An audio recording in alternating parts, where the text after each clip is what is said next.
श्री कृष्ण ने बताया कि मनुष्य के सर्वनाश का द्वार क्या है। एक ब्राह्मण दरिद्रता से बहुत दुखी होकर राजा के यहाँ धन याचना करने के लिए चल पड़ा। कई दिन तक की यात्रा करके वह उस राजधानी में पहुंचा और राजमहल में प्रवेश करने की चेष्टा करने लगा। उस नगर का राजा बहुत चतुर था। वह सिर्फ सुपात्रों को ही दान देता था। याचक सुपात्र है या कुपात्र, इसकी परीक्षा होती थी। परीक्षा के लिए राजमहल के चारों दरवाजों पर उसने समुचित व्यवस्था कर रखी थी। ब्राह्मण ने महल के पहले दरवाजे में प्रवेश किया ही था कि एक वेश्या निकलकर सामने आई। उसने राजमहल में प्रवेश करने का कारण ब्राह्मण से पूछा। ब्राह्मण ने उत्तर दिया कि मैं राजा से धन याचना के लिए आया हूँ, इसलिए राजा से मिलना आवश्यक है ताकि कुछ धन प्राप्त करके अपने परिवार का गुजारा कर लूं। राजा के पास धन मांगने जरूर जाएं, पर इस दरवाजे पर तो मेरा अधिकार है। मैं अभी काम से पीड़ित हूँ। आप यहाँ से अंदर तभी जा सकते हैं जब मुझसे रमण कर ले, अन्यथा दूसरे दरवाजे से जाइए। ब्राह्मण को वैश्य की शर्त स्वीकार नहीं हुई।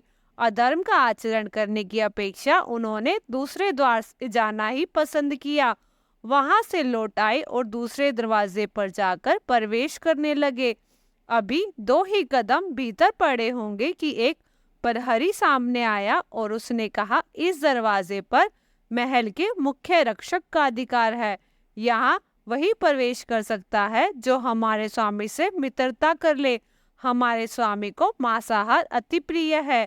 भोजन का समय भी हो गया है, इसलिए पहले आप भोजन कर ले, फिर प्रसन्नता पूर्वक भीतर जा सकते हैं। आज भोजन में हिरण का मांस बना है।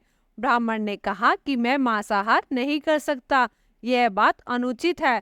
प्रहरी ने साफ साफ बता दिया कि फिर आपको इस दरवाजे से अंदर जाने की अनुमति नहीं मिल सकती। आप किसी और दरवाजे से होकर महल में जाने का प्रवेश कीजिए। ब्राह्मण अब तीसरे दरवाजे में प्रवेश करने की तैयारी कर रहा था कि वहां कुछ लोग मदिरा और प्याले लिए बैठे थे और मदिरा पी रहे थे। ब्राह्मण उन्हें अनदेखा करके घुसने लगा तो एक प्रहरी आया और कहा, पहले थोड़ा हमारे साथ मदिरा पियो, तभी भीतर जा सकते हो। यह दरवाजे सिर्फ उन्हीं के लिए है जो मदिरा पान करते हैं। ब्राह्मण ने मदिरा पीने से इनकार कर दिया और उल्टे पांव चौथे दरवाजे की ओर चल दिया। चौथे दरवाजे पर पहुंचकर ब्राह्मण ने देखा कि वहां कुछ लोग जुआ खेल रहे हैं। यहाँ फिर प्रहरी ने ब्राह्मण को रोक लिया और कहा, जो लोग जुआ खेलते हैं वही भीतर घुस पाते हैं। ब्राह्मण बोला, जुआ खेलना धर्म के विरुद्ध है। ब्राह्मण बड़े सोच विचार में पड़ा और अब किस तरह भीतर प्रवेश हो। चारों दरवाजों पर ही धर्म विरोधी शर्तें हैं और मुझे पैसों की बहुत जरूरत है, इसलिए भीतर प्रवेश करना भी जरूरी है। एक और धर्म था तो दूसरी ओर धन। दोनों के बीच में घमासान युद्ध उसके मस्तिष्क में होने लगा। ब्राह्मण जरा सा फिसला। उसने सोचा, जुआ छोटा पाप है, इसको थोड़ा सा कर ले तो तनिक सा पाप होगा। मेरे पास 1 रुपया बचा है, क्यों ना इस रुपए से जुआ खेल लूं और भीतर प्रवेश पाने का अधिकारी हो जाऊं। विचारों को विश्वास रूप में बदलते देर न लगी। ब्राह्मण जुआ खेलने लगा। 1 रुपए के 2 हुए, 2 के 4, 4 के 8। जीत पर जीत होने लगी। ब्राह्मण राजा के पास जाना भूल गया। अब जुआ खेलने लगा। जीत पर जीत होने लगी। शाम तक हजारों रुपए का ढेर जमा हो गया। जुआ बंद हुआ। ब्राह्मण ने रुपयों की गठरी बांध ली। दिन भर से कुछ खाया न था और जोर से भूख भी लग रही थी। पास में कोई भोजन की दुकान भी नहीं थी। ब्राह्मण ने सोचा, रात का समय है, कौन देखता है, चल के दूसरे दरवाजे पर मांस का भोजन मिलता है, क्यों ना वही खा लिया जाए। स्वादिष्ट भोजन मिलता है और पैसा भी खर्च नहीं होगा। मेरा तो दोहरा लाभ हो जाएगा। जरा सा पाप करने में कुछ हर्ज नहीं है। मैं तो लोगों के पाप का प्रायश्चित करता हूँ। मैं तो लोगों के पाप का प्रायश्चित कराता हूँ, फिर अपनी क्या चिंता, कर लेंगे कुछ न कुछ। ब्राह्मण ने मांस मिश्रित स्वादिष्ट भोजन को छककर खाया। अस्वाभाविक भोजन को पचाने के लिए अस्वाभाविक पाचक पदार्थों की जरूरत होती है। तामसी विकृति वाले भोजन करने वाले अक्सर पान, बीड़ी, शराब की शरण लिया करते हैं। कभी मांस खाया न था, इसलिए पेट में जाकर मांस अपने करतब दिखाने लगा। अब उस ब्राह्मण को मदिरा की आवश्यकता महसूस हुई। आगे के दरवाजे की ओर चले और मदिरा की कई प्यालियां चढ़ाई। अब वह 3 प्रकार के नशे में था। धन भी काफी था, साथ में धन का नशा, मांसाहार का नशा और मदिरा का भी नशा आ गया। अब ऐसे में उसे सुंदरी का ध्यान आना भी स्वाभाविक था। पहले दरवाजे पर पहुंचे और वैश्या के यहाँ जा विराजे। वैश्या ने उन्हें संतुष्ट किया और पुरस्कार के स्वरूप में उनसे जीता हुआ सारा धन ले लिया। एक पूरा दिन चारों द्वारों पर व्यतीत करके दूसरे दिन प्रातःकाल ब्राह्मण महोदय जी उठे। वैश्य ने उन्हें घृणा के साथ देखा और शीघ्र घर से निकाल देने के लिए अपने नौकरों को आदेश दे दिया। उन्हें घसीटकर वो घर से बाहर निकाल दिया। राजा को सारी सूचना पहुंच चुकी थी।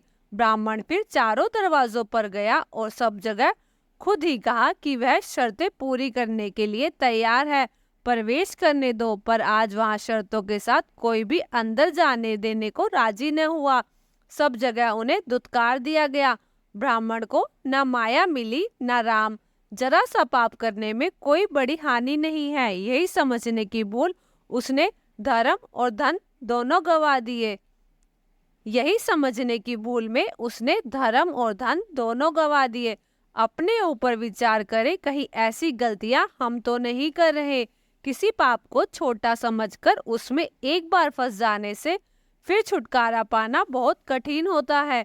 जैसे ही हम बस एक कदम नीचे की ओर गिरने के लिए बढ़ा देते हैं, फिर पतन का पर्वत तीव्र हो जाता है और अंत में बड़े से बड़े पापों को भी करने में हिचक नहीं होती। हर पाप के लिए हम खोखले तर्क भी तैयार कर लेते हैं, पर याद रखें, जो खोखला है वो खोखला ही है। छोटे पापों से भी वैसे ही बचना चाहिए जैसे अग्नि की छोटी चिंगारी से हम सावधान रहते हैं। सम्राटों के सम्राट परमात्मा के दरबार में पहुंचकर अनंत रूपी धन की याचना करने के लिए जीव रूपी ब्राह्मण जाता है। प्रवेश द्वार काम, क्रोध, लोभ और मोह के 4 पहरेदार बैठे हुए हैं। वे जीव को तरह तरह से बहकाते हैं और अपनी ओर आकर्षित करते हैं। यदि जीव उनमें फंस गया तो पूर्व पुण्य रूपी गांठ की कमाई भी उसी तरह दे बैठता है जैसे कि ब्राह्मण अपने घर का 1 रुपया दे बैठा था। जीवन इन्हीं 5 जंजालों में व्यतीत हो जाता है और अंत में वैश्य रूपी ममता के द्वार से दुत्कार दिया जाता है और रोता पीटता इस संसार से विदा होता है। ध्यान रखना, कहीं आप भी उस ब्राह्मण की नकल तो नहीं कर रहे। कोई भी व्यक्ति 2 के समक्ष कुछ नहीं छुपा सकता, एक तो वह स्वयं और दूसरा ईश्वर। आपकी अंतरात्मा आपको कई बार हल्का सा ही एक संकेत दे जाती है कि आप जो कर रहे हैं वो उचित नहीं है, परंतु लालच में फंसे हम अंतरात्मा की उस आवाज को दबाते जाते हैं। आत्मा की आवाज धीरे धीरे धीमी धीमी होती जाती है और एक दिन ऐसे ही होता है कि आपकी अंतरात्मा आपको टोकना बंद कर देती है। बस समझ लीजिए कि उस दिन आप पूर्ण रूप से पापी बन चुके हैं। जैसे ही आपको सही और गलत का फर्क दिखने वाली ईश्वरीय शक्ति आपकी अंतरात्मा ने आपका साथ छोड़ दिया, अब आपको नरक में जाने से कोई नहीं रोक सकता। बहुत से लोग कहते हैं कि इस संसार में पाप ही फूलता है। यह उनका वहम है। उन पापियों के पूर्व जन्म के कुछ ऐसे पुण्य होते हैं जिनके प्रताप से उन्हें छोटी छोटी सफलताएं मिलती रहती हैं। अब आप ऐसे समझ लें कि वे अपने बैंक बैलेंस में से खा रहे हैं। अगर उन्होंने अपने कर्म अच्छे रखे होते तो उस बैंक बैलेंस में वृद्धि करके वह संसार के स्वामी बन सकते थे, पर वह तो उसे नष्ट करते जा रहे हैं। हर जीव अपने कर्म के लिए उत्तरदायी होता है।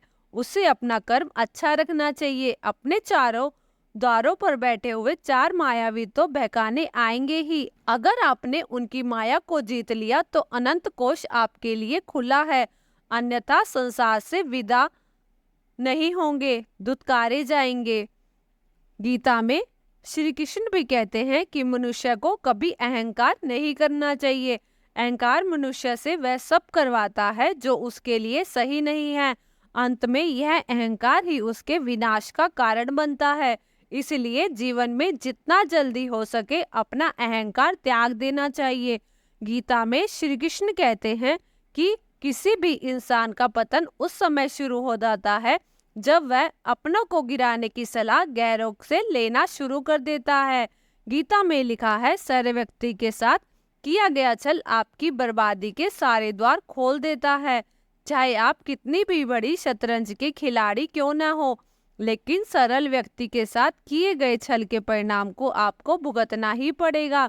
श्री कृष्ण आगे कहते हैं कि इस धरती पर कर्मों की चपेट से न तो कोई बचा है और न ही कोई बचेगा। जिसने जैसा किया है उसे वैसा भरना ही होगा। आज नहीं तो कल उसके कर्म उसके सामने जरूर आएंगे। श्री कृष्ण के अनुसार किसी का साथ ना मिलने पर भी कभी निराश नहीं होना चाहिए, क्योंकि कोई दे या ना दे, ईश्वर हर मुश्किल घड़ी में साथ देता है। गीता में श्री कृष्ण कहते हैं कि जब अत्याचारों को मुस्कुरा कर सहा जाता है तो उस इंसान का बदला भगवान स्वयं लेते हैं। इसीलिए किसी भी परिस्थिति में मुस्कुराना नहीं छोड़ना चाहिए। गीता में श्री कृष्ण अर्जुन को अपनी ब्रह्म विद्या द्वारा जीवन के मार्ग के बारे में बोध देते हैं। काम, क्रोध और लोभ तीनों को नरक के द्वार कहा गया है, जिसमें ये ब्राह्मण कुमार फंस गया। कैसे एक पैसे के लोभ से उसकी क्या दशा हो गई। हमेशा संयम और होने वाले परिणाम को ध्यान में रखकर ही फैसला लेना चाहिए, नहीं तो अपने सर्वनाश के लिए तैयार रहना चाहिए। वीडियो अच्छी लगी तो वीडियो को लाइक जरूर करें और इस तरह की कहानियां और कथाएं सुनने के लिए हमारे चैनल को सब्सक्राइब जरूर करें। धन्यवाद। हमेशा हंसते रहिए, खुश रहिए। राधे राधे।